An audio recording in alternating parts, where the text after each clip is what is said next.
Hello and welcome back to the Squirrelhead YouTube channel, and welcome to the very first episode of the Premier League preview for Liverpool. I will be doing separate episodes for the rest of the games in the Premier League, so I'm not missing any of those out, but I have to put particular focus on Liverpool being my team, and I've got some quite good hopes, not unrealistic hopes before any of you start chiming in, but I've got some good hopes for this year ahead. And obviously the first game that we're looking at first of all is Arsenal versus Liverpool. Now the first thing I'm going to talk about is starting 11s. Now starting 11s could be vastly different by the time this comes out. I'm recording this on Wednesday night because I've got quite a busy week ahead in terms of different recordings, scheduled videos, and also my working life. So I've got quite a busy time ahead, so that things could change. Let's have a look at Arsenal's potential starting 11. Obviously in goal, if he's available, if he's fit, Petr Cech. Nobody better that they have in their team apart from Petr Cech, no matter what Wenger says about him having 3 world-class goalkeepers, whatever, anything like that. It's not true.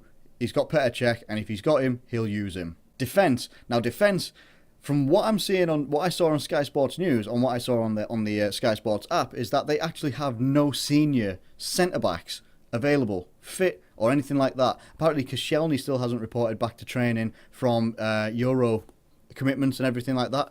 Is that the same for Giroud? I'll come on to that a little bit later because I'm actually not sure. But defence, they've got a fair few injuries in there. They could be looking at 2 defenders being their new signing, Rob Holding and Callum Chambers in there, which could be quite good for Liverpool. Obviously then we're looking at right back and left back. Now right back, you probably would, as a shoe-in, Hector Bellerin. Probably their best right back. Pace as hell.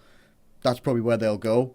Left back, most likely Debuchy, because he played the most games out of any of their left backs last season. Midfield, bit of a difficult one, but I imagine that if they have them available to start, the likes of Mesut Ozil, Granit Xhaka, if they've got Aaron Ramsey as well, Coquelin, how about Cazorla? Any of those guys. They've got so many different midfield combinations that they could use.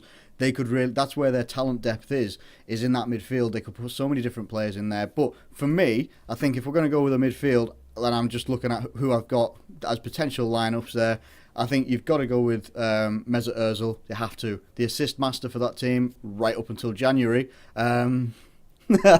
Shouldn't say stuff like that, but anyway, looking at probably Mesut Ozil, you're probably looking at Ramsey, and you're also most likely looking at Granit Xhaka, unless Wenger has some other idea. I have no idea. Maybe you guys know better than I do, but that's what I would look at coming into the first game of the season. Now, forwards, bit of a difficult one, because obviously if they have Giroud available, he will most likely go with Giroud up front and then have 2 wingers, I imagine.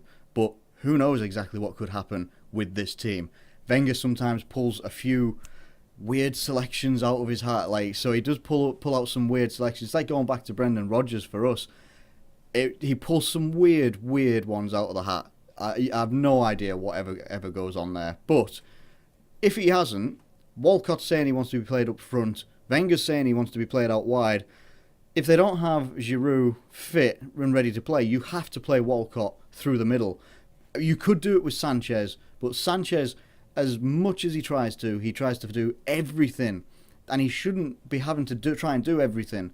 That's why you've got these certain positions. So sometimes he'll pop up on the left wing, sometimes right wing. But then if it's not happening for the team, he pops up all over that fucking pitch. He goes everywhere, all around the pitch, trying to do everything that other players in the team aren't necessarily doing. If it's an Arsenal team that's on fire, they can absolutely strip a team no matter who it is. But if they're not on fire, their top players, Ozil he doesn't really do it. He did a bit more last season, but he doesn't really do it on a consistent basis where he can pull that team or thread the passes and stuff like that. Sanchez will run his arse into the ground, and it's not a great time for him to do it because he doesn't always respond very well after he's just had an international cup tournament, the Copa America. Very intense, like the Euros. Is he going to be available? Because I remember last time he came back from the Copa America or some sort of tournament that they did, whatever it was, he was not in the very best of shape. I think it might have actually been the World Cup. Whichever one it was, I'm not entirely sure, I will be honest with you. But he didn't come back in the very best of, he wanted to come back and he wanted to keep playing, but you could tell that he was exhausted. You could tell that he was physically drained, and he's still trying to do all the different things that he could, but he just couldn't do it. And this is where the rest of the team have got to... So I've gone off a bit of a tangent there, as I will tend to do in these sorts of videos. Now, Akpom has looked pretty good in their pre-season for a couple of games that I've seen or seen results of, and he seems to have contributed a couple of goals. Joel Campbell seemed to do really well for Arsenal last season. until a certain point, and he got stripped out of the team, and I'm not entirely sure what happened there. Iwobi could be. It's going to be a mixture of those sorts of players, unless Giroud is available, and then it becomes pretty straightforward in that I would go Sanchez, Giroud, and then Walcott. That's my opinion anyway of Arsenal's 11. Let me know what you guys think, because you guys will know, Arsenal fans, you'll know a lot better about what's available in your team than I do. This is just some basic research I've done today. Looking at Liverpool's 11. Now, looking at Liverpool's 11 and who is available. Now, I had a notification literally 5 minutes. I was just turning my computer on, and 5 minutes ago, comes up from Sky Sports that Daniel Sturridge is back in training. Now, Daniel Sturridge's recent hip injury is being kept very, very, very quiet. And normally, like any of our other injuries, when Lucas got his hamstring injury, it pretty much comes out the same day or the day after. Sturridge's hip injury that kept him out the Barcelona and Mainz game, nothing was said. There was no comment, there was no prognosis, there was no recovery time. We were actually discussing this at work with a couple of colleagues as well that are Liverpool fans, saying that there's been absolutely nothing to report on Daniel Sturridge's injury. Maybe this is why. They've been keeping it quiet, maybe working on it, keeping it in the hush-hush, back in the back scenes and stuff like that, whatever they're trying to do. Keep it as quiet as they can and not raise too many alarm bells. It raises alarm bells for us anyway, because Liverpool fans, we know Sturridge's injury history, and with a hip injury, that was the one that kept him out for 6 months at one point, and that's concerning for us. Now, before I got that news, my starting 11 was looking at Mignolet in goal, Milner at basically, actually, if you know the starting 11 for what we played against Barcelona, that's pretty much what I've chosen. Mignolet, Milner at left back, Lovren and Klavan as your centre backs. You've got Klein on the right, and then we go Emre Can, Wijnaldum, Lallana, Coutinho, Firmino, and Mane. That would be how I was going to start this game, with subs as Origi, Sturridge as a question mark, because I didn't know if he was going to be available or not. I would most likely assume he'll be part of the substitutes now. Henderson, Grujic, but apparently Grujic might still be injured. We're not entirely sure on that one. Matip looks like he's ready to come back. Ings, Manninger, because you've got to have a goalkeeper on the bench, and we haven't got another one. And it was between Moreno or Markovic. I would probably end up having to go with Moreno, because you need that defensive cover if something happens to Milner and the heel injury that he picked up. But he got outstripped by Messi, right? And the whole of internet went fucking mental on it. However, you've got Milner versus Messi, and yet I've seen Messi versus Jerome Boateng, one of the most highly rated defenders in the world, put him on his arse. So of course he's going to do it to someone like Milner. Get over yourselves, internet. It doesn't really matter anyway. It's Lionel Messi. At his very best, he would have finished off anything that he was starting that day. Those are my predicted 11s. Now, predicted goal score. Now, I'm looking at if we can connect how we did in that Barcelona friendly, and I am obviously looking at it like it was a friendly, as I said in my review video during the pre-season, that was purely just a friendly, and that's all it was. Yes, I would be saying we were electric in that game, and nobody could take that away from us, because it doesn't matter if it's pre-season, if it's a league game, if it's a championship, whatever, we still beat a 4-0, a pretty strong Barcelona team that had the best player in the world, in my opinion, with Lionel Messi, and the very best striker, out-and-out striker in the world in Luis Suarez. And that's not biased. I know people will throw up like Robert Lewandowski from Bayern. Hell yes, he's a very good striker. Luis Suarez can do it in any league, and he will take any league to a title. He nearly took us to a title. We didn't deserve to be in the fucking top 4 in the 13-14 season, but he dragged us over the line, and he did it with freaking hell. You take Luis Suarez's time at Barcelona. He's won a treble, and then he won 2 trophies, and people think that Barcelona have been shit. Anyway, this isn't about Barcelona, it's not about Luis Suarez, it's about Liverpool versus Arsenal. How do I see this game going down?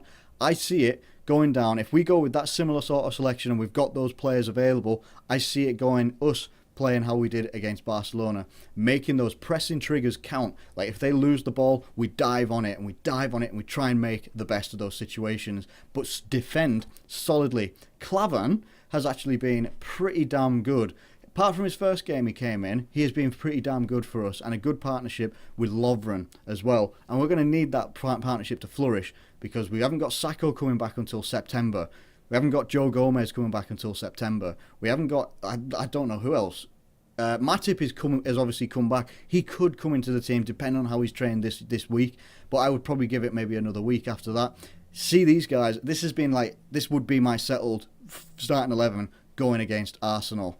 The way I would say, if we play like that, and even if Arsenal are in form, I see this being a very competitive game. But I do, honest to God, I see us coming out on top. I see us coming out on top in a 2-1 victory. Now, I was going to go 2-0. However, I do think that we are susceptible to maybe a goal, maybe at least one goal from Arsenal. But I do think that we can keep them out as well. If we can keep out the potency of a Luis Suarez and a Lionel Messi, we can certainly keep out, and we should be keeping out the likes of Walcott. Should be certainly keeping out the likes of Sanchez and stuff like that as well. We should be keeping those guys out of our goal. Will we do it? I don't know. I'm not entirely sure, but I do think that we are going to win this game 2-1. What are your thoughts in the comments? Please get them down in there. I want to hear what your thoughts are on the game coming up. How excited are you for the Premier League coming back in general? I'm looking forward to every single game. Are you guys? I'm not just looking forward to Liverpool games. I'm looking forward to having to watch all the other sorts of games that are going to be going on. I cannot wait for it. I hope you guys are looking forward to it as well. I said I was going to be doing a Premier League table review this week. There's no fucking point in me doing it until the end of the transfer window, and I'm pretty sure that's how I'm going to leave it. Round about whenever, I need to find out what date the transfer window actually closes, but when it does close, I will be doing a prediction of what the Premier League table will look like at the end of the season. And then at the end of the season, we can review it and see how shit I did. And that's what it's all about, innit? How bollocks did I do at predicting the table? Okay, there's going to be a couple of predictions in there depending on how. I think there's a dead cert anyway. I could probably predict right now that I think Hull are going to finish bottom. Okay, they've got like 11 fit players and 2 subs. I think that's about it. They don't even have a manager. They got Mike Phelan, who he's not going to do very well. I don't think he's a fish out of water right now. Anyway, that's another video for another time. Let me know in the comments what you think the starting lineup prediction is going to be for the Liverpool versus Arsenal for both teams, and what do you think the score is going to be. Let me know in the comments. Thank you very much for watching. Please like the video if you've enjoyed it, subscribe if you're new around here, and I will catch you later.